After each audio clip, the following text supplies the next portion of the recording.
कहते हैं हर गांव की अपनी कोई दास्तान होती है। पंजाब के एक छोटे से गांव के किनारे एक पुराना जर्जर हवेली खड़ी थी। लोग उसे शापित हवेली कहते थे। दिन में भी वहां कोई जाने की हिम्मत नहीं करता था, क्योंकि वहां से अजीब अजीब आवाजें आती थीं, कभी बच्चों के रोने की, कभी औरतों के चीखने की। गांव वाले डर से सहम जाते थे। लेकिन उस गांव में एक अलग हीरो रहता था, दोगेश, एक बड़ा काला सफेद कुत्ता। उसकी आंखों में अजीब सी चमक थी, मानो वो इंसानों की तरह सोचता हो। हवेली का रहस्य।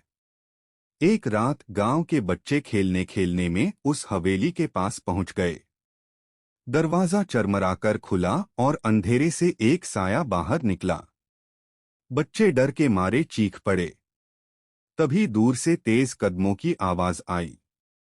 वो दोगेश था। उसकी गुर्राहट इतनी गहरी और डरावनी थी कि वो साया ठिठक गया।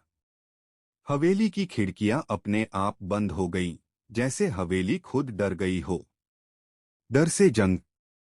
दोगेश ने बच्चों को पीछे धकेला और खुद अंधेरे में आगे बढ़ गया। अचानक हवेली के अंदर से खून जमा देने वाली आवाज आई, कौन है जो हमें ललकार रहा है? हवा तेज हो गई, पेड़ हिलने लगे।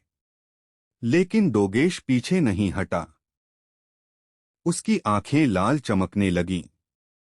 वो जोर से भौंका, उसकी आवाज इतनी गूंजदार थी कि पूरा गांव जाग गया।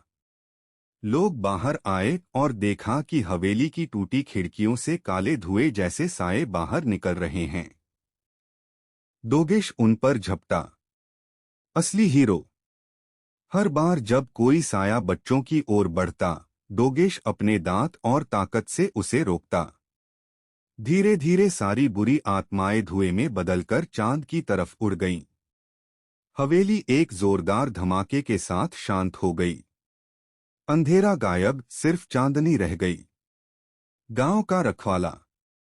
गांव वाले रोते रोते दोगेश को गले लगाने लगे।